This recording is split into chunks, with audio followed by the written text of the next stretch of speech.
Welcome to week 3 of Education 688 here at McNeese State University. I'm Dr. Lori Benoit, and I'm excited for us to dive into applications in curriculum and curriculum models.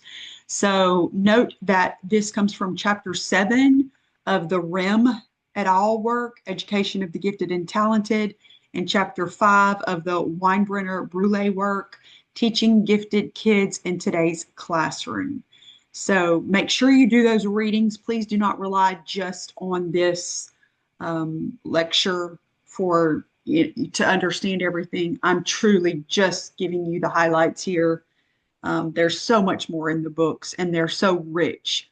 Of course, as you can probably tell by now, the Education of the Gifted and Talented one is a little bit more theory heavy. It does have some practical application suggestions and recommendations, but the Weinbrenner work really digs deeply into the practical application portion of it. So, all right, let's go ahead and kind of calibrate with what we're going to learn.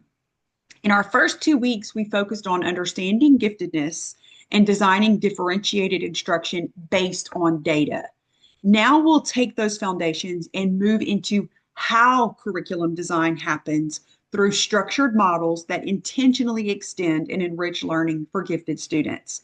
So this week, we're thinking like curriculum architects. We're going to unpack those major curriculum models that RIM talks about, and then we're going to explore how each can be practically implemented in our own teaching contexts. And that's really the Brule work, as I mentioned before, in the Weinbrenner.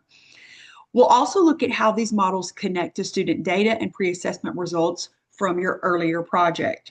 As always, our ultimate goal is to connect research to classroom practice and to do it in ways that are ethical, intentional, and measurable, and that are really inclusive for the very special gifted students that are in our classrooms. So as we move forward, we want to keep these objectives in mind. And so this is kind of how we're going to drive our introduction. These readings and our assignments help us highlight foundational curriculum models that have shaped gifted education for decades. So we're talking about models like the parallel curriculum model, the depth and complexity model, and the integrated curriculum approaches. Yes, there are others, but this is what we're focusing on for the purposes of this lecture. Meanwhile, Brule is going to help us actually ground these theories in practical, inclusive methods for design curriculum that challenge gifted learners without alienating others. You'll see how thoughtful planning allows all students to engage with similar concepts at varied levels of depth, complexity, and independence. As you move through this week's materials, keep connecting back to your own learners and data. Which models align best with your students' needs and which offer the most potential for equitable differentiation in your setting? So we're constantly going to try to keep that in mind. And I do know that some of you are teachers in gifted classrooms right now. Some of you are teachers who are serving in at-level or regular ed classrooms, but you have gifted students in your classroom. And some of you are not yet teaching. You are still in your full-time student mode. And so you are going to want to consider the mentor that you are working with for this particular project. All right, so let's go ahead and dive forward. Curriculum models are not scripted programs. They're blueprints. And I will tell you this right now, they were never intended to be full-blown scripts. Do we have scripts in our curriculums, in our curricula? Yes, we do. But we should always think of them as being adaptable to meet our students' needs. It is not the curriculum over students. It is the students' needs that should drive how we use the curriculum. So each curriculum model gives us a different lens for designing learning experiences that align content, process, and assessment. For gifted education, curriculum models are critical because they prevent instruction from becoming that one-size-fits-all experience. They give teachers permission and structure to extend learning vertically and laterally. Think of a model as the architecture for your curriculum. It shapes pacing, connections between subjects, and the degree of challenge offered to each student. RIM emphasizes that strong models help teachers maintain rigor and coherence while still differentiating. These are some of the most influential models in gifted education. Each one serves a distinct purpose and works best under certain conditions. So let's talk about the parallel curriculum first. This model gives teachers 4 parallel approaches for differentiating, whether deepening core content, connecting it across disciplines, applying it through real-world practice, or helping students develop scholarly identities. The integrated curriculum model builds rigor through concept-based learning and encourages interdisciplinary thinking. It's particularly effective in humanities and STEM integration. It is truly all the rage right now in project-based learning. And we're seeing it, being implemented and integrated in all types of classrooms, not just gifted education classrooms. The depth and complexity model helps students examine content through advanced prompts like patterns, ethics, or big ideas. And we also see this being used in some regular ed curriculum as well. You're going to see this in some really thematic-based type curriculums, particularly social studies and science. We see this a lot in. And then, of course, the school-wide enrichment model expands gifted education beyond pull-out programs by offering enrichment to all students, ensuring inclusivity. So this model looks a little bit different school to school. And I'll be honest, we really see it used more in the elementary grade levels, that school-wide enrichment model, than we do necessarily in some of the secondary settings. But I'm truly just touching on these. Make sure you complete your reading to really get a good, strong, robust understanding of what these are.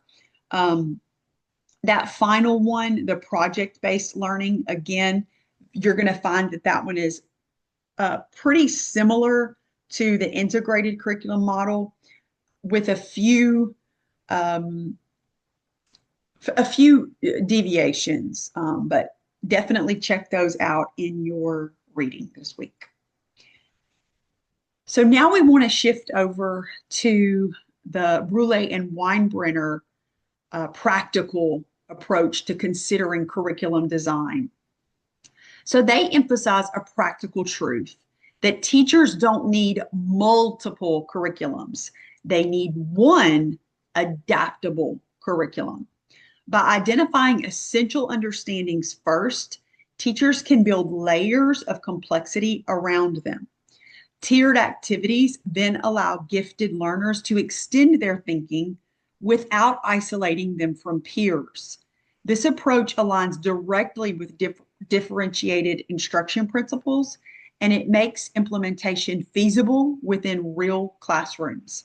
Flexible grouping becomes the mechanism for matching tasks to readiness levels, interests, and learning profiles. So this kind of wraps back around to what we were talking about last week with differentiation. If we can really master and understand that, so that's why I actually start with the concept of differentiation first, then assessing learners' needs. And next, looking at the curriculum, because it has definitely been my experience that I can use the same curriculum for all of my students, whether they are gifted, advanced, at level, or integrated learners, needing a little bit more support. So I can use the same one, but I can actually build those layers of complexity out from the same central curriculum. And to be honest, in the very fast-paced, busy, somewhat content-driven, heavy classrooms that we are serving in today, it would really not be possible to do multiple curricula all the time in the same, classroom setting. So keep that in mind as you're reading the Brule and Weinbrenner work. I really appreciate their approach to making this something practical and sustainable for all teachers. So let's look at a case example. Mr. Chen's middle school humanities class. So this is a 7th grade humanities class, and Mr. Chen is going to demonstrate one of these models in action. So his unit on identity and literature begins with a pre-assessment showing that several students already analyze text at an advanced level. Remember, this is kind of similar, to what we saw last time or last week with having students at different levels of readiness. Rather than reteaching literary basics, he differentiates through the connections and identity parallels because he's going to be using a parallel curriculum model. So students at the core level identify character traits and motivations. Those working in the identity parallel explore how personal and cultural identity shapes perspective, even creating reflective essays that connect characters' experiences to their own. The structure allows gifted students to engage in sophisticated, personal, and meaningful work while peers deepen foundational skills. It's a powerful example of how models can make differentiation both manageable and intentional. And again, it's not that gifted students won't already receive that same type of instruction, that those foundational, the character traits and motivations. They're just going to do an extension and an enhancement of that in a parallel activity. So as we examine exactly how this is going to work, I think you're going to really see those NAGC standards come to life. Mr. Chen's approach aligns beautifully with multiple NAGC standards. Standard 3 of the National Association of Gifted Children focuses on designing differentiated curricula, exactly what the parallel curriculum model enables. Standard 4 reminds us that learning environments should be both supportive and challenging. And Standard 5 underscores the need for flexible programming to meet diverse needs. These standards remind us that gifted education isn't just offering advanced work or more work, which is a lot of time what we see in classrooms. It's about a structured, evidence-based approach that ensures every learner experiences appropriate challenge and growth. And it's sustainable in a regular ed classroom to do something like this. So now let's be forward thinking about what you're going to have to do this week. So the journal prompt for this week gives you space to think through practical alignment between theory and classroom reality. Review the differentiation, extension, and tiered lesson plan charts that are provided. Which chart best supports the way you think about curriculum planning? Consider your current or future classroom or the one that you're observing with your mentor. Which chart helps you visualize how to extend, scaffold, and challenge students simultaneously? Be specific in your reasoning. For example, if you're drawn to the extension chart, explain how it allows gifted learners to move beyond grade level standards while maintaining coherence with the core curriculum. Your reflections here will directly inform your upcoming project work. Speaking of the project, let's review the blue group's project first. So that would be focus on curriculum. If you're not part of the blue project, if you're in the gold, you can just fast forward through this piece right here. But in the blue project this week, you'll take what we've discussed conceptually and begin applying it concretely. Choose one curriculum model or strategy from this week's readings that aligns with your identified students' needs. Use your Project 2 data to justify your choice. Data should always drive design. Then outline your implementation plan. What's your purpose? How will you introduce and support the model? How will you know it's effective? How are you going to measure its effectiveness at the end? Remember to protect student privacy by using pseudonyms or ID codes and document your sources carefully. Your APA reference list will become part of your final project submission. And of course, all of this is building to that final project submission that you're going to do at the end of the course. So gold group, now it's your turn. So if you're part of the gold group, you're going to be focusing here. Blue group, this is your chance. You can fast forward through this section if you would like. The gold group builds upon the previous week by translating your chosen curriculum into practical classroom tools. This is where theory meets design. Using your pre-assessment data, create differentiated experiences aligned with your model. For example, a Think Tricks chart could extend Bloom's levels for a literature unit, while a tiered lesson plan might structure math problems with varying levels of abstraction. Your deliverable should demonstrate professional teacher language, clear differentiation, and a thoughtful alignment with gifted programming standards. So, gold group, this is your project. So now let's consider how we're going to bring all of this together. By the end of the week, you should have a strong grasp of how to translate gifted education theory into authentic classroom practice.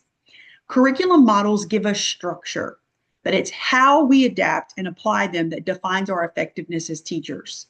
When we ground our work in student data, differentiate intentionally, and align with professional standards, we create classrooms where gifted learners thrive.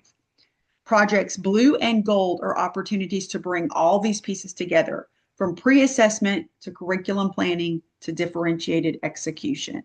So that's where we're headed. And please let me know if you have any questions as you move through your journals and your projects this week. Have a wonderful week.